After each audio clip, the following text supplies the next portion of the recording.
What is common between the enlightened masters? What is common between, for example, Paramhansa Yogananda, Jiddu Krishnamurthy, Rajneesh or Osho,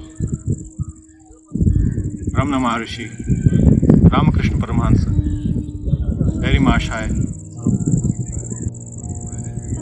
Shankara, Kabira? What is that? What is that quality which sort of defines them?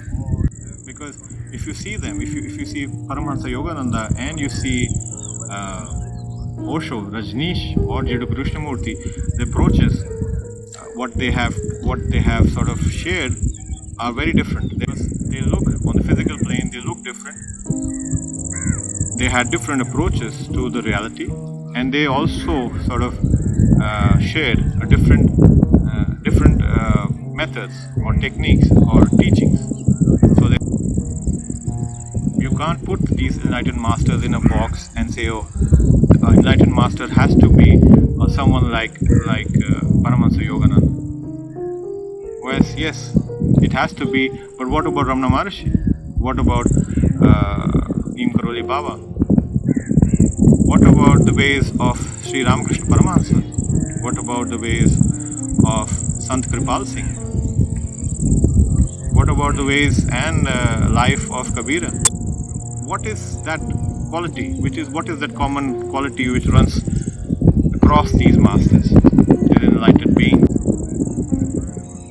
The quality or the character, the ability to transcend, the ability to transcend from the individual to the whole is what binds them.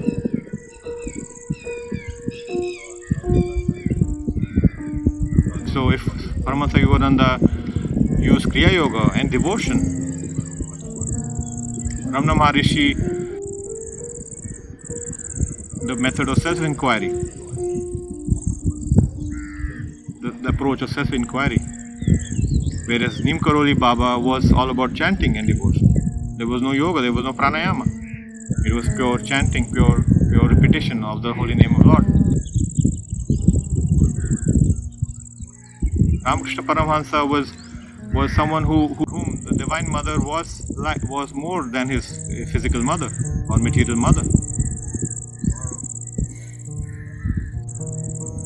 So all of these enlightened beings and masters have had very strong footprints, have left very strong footprints on our consciousness, on our awareness, on the approaches to truth. But what is that commonality? What is the commonality between all of them?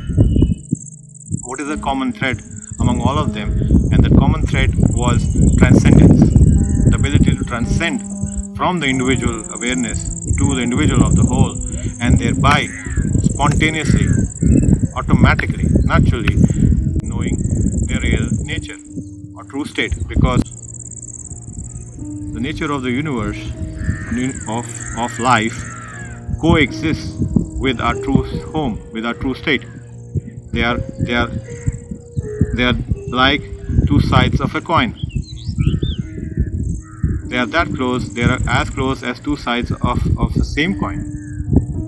So moment you rediscover, moment you sort of invoke the divinity or the universal power, and you transcend from individual awareness to that expansive awareness, then you automatically become aware of the other side of the coin, which is nothing but you and your real nature.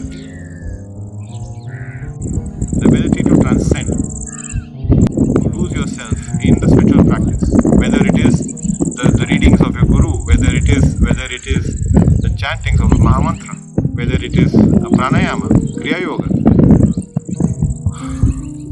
whether it is just doing puja, tantric puja, whether it is just an offering, whether it is just a ritual, the ability to transcend from that outward ritual, from that outward practice to consciousness, to an awareness of the whole. The only thing separates a normal seeker with or a serious seeker from these enlightened beings or enlightened masters was the ability of the masters to transcend from the most basic, most normal, most mundane spiritual practices. By mere chanting of mantras, by mere chanting of prayers, they could instantly transcend into the whole, into the awareness of the whole. By a simple pranayama, they could transcend their awareness from the body, from this I, to a space which is unknown, which has no limits. By repetition of a simple mantra, they were able to transcend their awareness from the bhakta to the Lord,